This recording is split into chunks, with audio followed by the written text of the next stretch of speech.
Afternoon VC, Harris here. Wednesday night content. Not sticking to the schedule. I'm a maverick. I don't play by the rules. I threw the rule book out years ago. I can't be tamed. I went through a Waitrose 8 items or less counter the other day with 11 items. I just don't care. I'm a man who's not afraid to do that to the system. Yeah. Alan's Whimsical thread. I thought I'd have a crack at it. A little bit flawed. Not many of these records are whimsical, but they kind of fit the sleeve requirements. So I have a crack. I don't think I need to tell anyone who Alan is. He's the man that gave us Pension Derek. What a legend. And it looked like quite a good thread, so I'll go for it. Dreams, first one up. Rhymes with Dreams. I struggled a little bit with this one. I didn't really have any albums, but I kind of had a bit of a story. When I was about 14, I was just about to go to school, but I was in bed and I dreamt what I thought was one of the best songs ever. I dreamt it. I'm like, this is amazing. I've dreamt this song. It's incredible. And I went to school and I was like, I've dreamt this song. It's really good. It's it could be a Christmas number one. It's phenomenal. It's a really great song I've dreamt. And they're all looking at me like, oh, he's on the Tipex again, or he's sniffing something. Went home. I'm still buzzing. Turned on the Janice Long show at 7. They're playing the song that I dreamt. I'm absolutely freaking out. I'm like, they're playing the song that I've dreamt. I can't believe it. I couldn't get my head around it. Turns out the song was Happy Hour by the House Martins.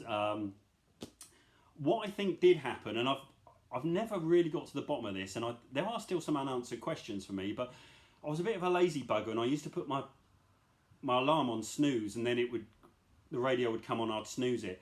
And I think what happened is that during the REM period, that sleep where you're half dozing and half not, Radio 1 might have played Happy Hour by the House Martins, and then I kind of was dreaming and confused the dream with the song, and I think that's what happened. But as I said, I can't be certain, but I think that's what happened. But yeah, so I did think that I'd once written Happy Hour by the House Martins in my dreams, and yeah, great song. But possibly I didn't. Next up, album with like a cake or fancy or sweets on it. Again, I only had one. Rob Walker's, one of his favourite ever albums. Happy Mondays, Squirrel and G-Man, 24-hour party people, plastic face can't smile, white out. It's got one of those great 50s illustrations. There's a Knickerbocker glory there and a bit of a cake, and yeah, and it's also got some dead fish on the back. Great album. 87, indie, funky, northern soul-y at the time. I love Oasis. Yeah, Little Match to Cohen's great. Olive Oil is my favourite on here. I love Olive Oil. Mark Day, the guitarist in the Happy Mondays, one of the most underrated guitarists ever. I absolutely love him. But yeah, Cuff Down, Tart Tart, great album. Love it. And it was £6.49 when I bought it. Next up, kind of a mythical land or landscape, mythical place. Struggled a bit with this one. I think a lot of these are sort of bending towards prog and folk, and as I said to Alan, that's a black hole in my collection. But I went with this one, Future Sound of London, Life Forms. Kind of a mythical or kind of a magical landscape there. Always kind of put the willies up me, this. Especially that inner sleeve, a little bit crazy. Loved it. In fact, I found a 12-inch of Papua New Guinea the other day, which is just one of the greatest. But this is great, sort of ambient, electronic. Came out in '94. Very chilled indeed, but also can be quite threatening.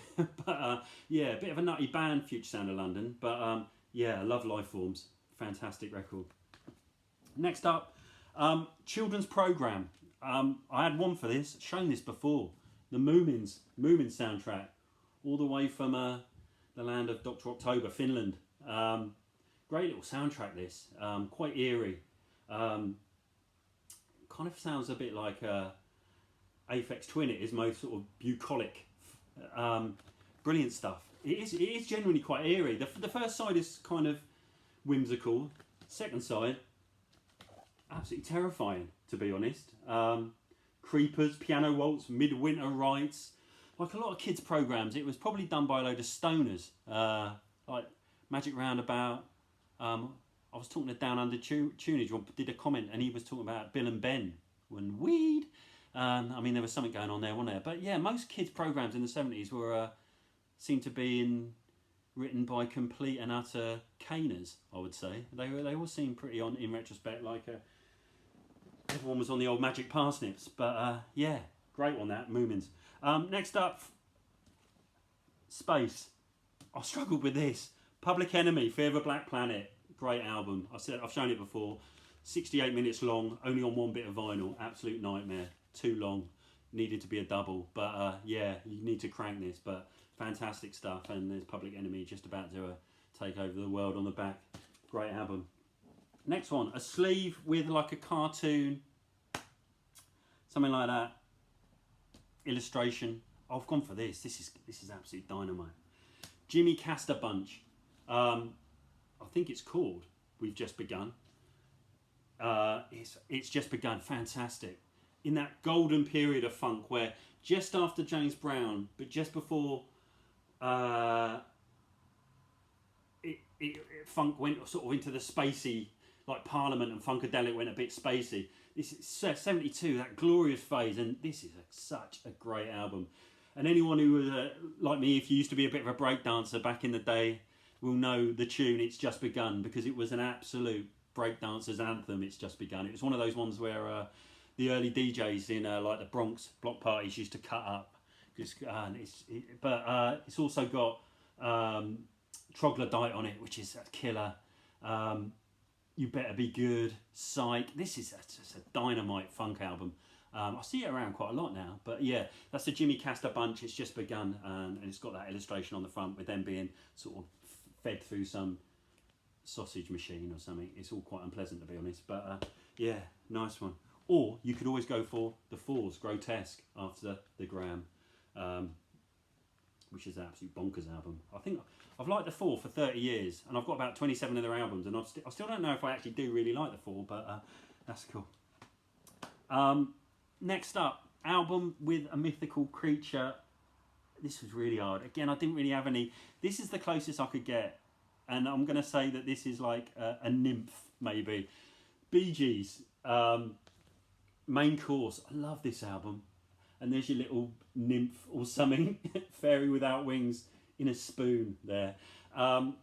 This album sort of came after, I don't know, their whimsical phase of Odessa maybe came out in the 70s, didn't it? And then just before they went full disco, this is right in the middle, and this is an absolute killer album. This is their best album by far. I love this album, man. I mean, it's got Nights on Broadway and it's got Jive Talking, so it was foreshadowing kind of the disco era.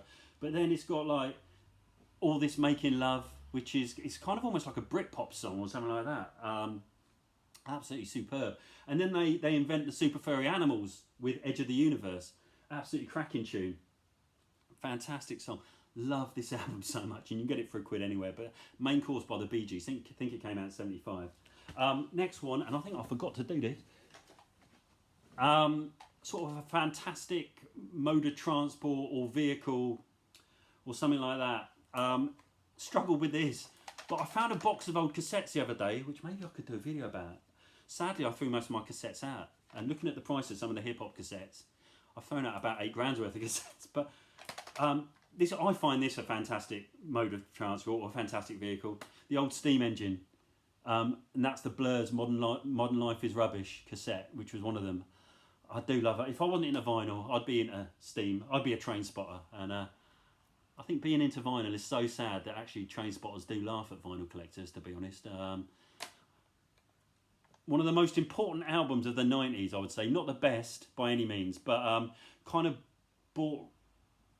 It was the first Britpop album, wasn't it? It kind of had all the tropes of Britpop, i.e. looking backwards to the good old days, trying to sound a bit like the Kinks and the Beatles, singing about Britain.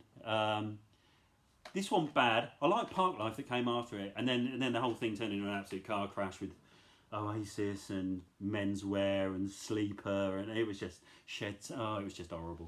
And yeah, but it's kind of invented Britpop, and that's Modern Life is Rubbish by Blur. Childhood, something that evokes childhood, or childhood. I think books or plays.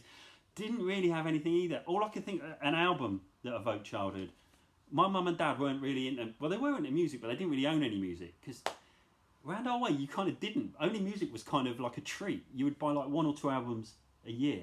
It was seen as like a quite a fanciful thing to do around where I lived, was to buy a record or cassette. But my mum owned about 8 cassettes, and one of them was this, and this is bloody brilliant. This, A Girl Called Dusty. This isn't a version, obviously, hers was cassette. This record, which came out I think in '63, it's absolutely fantastic. I don't know why it doesn't get talked about more. It's like just all killer, no filler, basically. Dusty Springfield. It's got Mama Said on it, You Don't Own Me, When the Love Light Starts Shining Through His Eyes, 24 Hours from Tulsa, Anyone Who Had a Heart, Will You Love Me Tomorrow, Wishing and a Hoping. I mean, that's a good B-side, isn't it? Anyone Who Had a Heart, Will You Love Me Tomorrow, Wishing and a Hoping. My mum played this all the time when I was little, and it always reminds me of just being... I used to bunk off school, and I used to bunk off nursery. It was that bad, and so I was always at home when I was little, and my mum would just play this constantly. And it's one of the most fantastic albums ever. I think I love it. Should get talked about more. And the last one that's death or something horrifying. Count Basie. It's an atomic bomb, which is war. War is stupid, and people are stupid. That's what Boy George said once, and I couldn't agree more. I imagine a few people would have. I love this album. It's Atomic by Count Basie. Absolutely fantastic album. Probably my most played jazz album. Again, it's a quid everywhere. Brilliant. I'd recommend it highly. It's a real finger snapper. And there it is. So that's me. Whimsical tag. Alan or threat response to it. Sorry that not much of that was whimsical, but it gave me something to do in the midweek. And thanks for putting it up. And some more videos later. Thank you.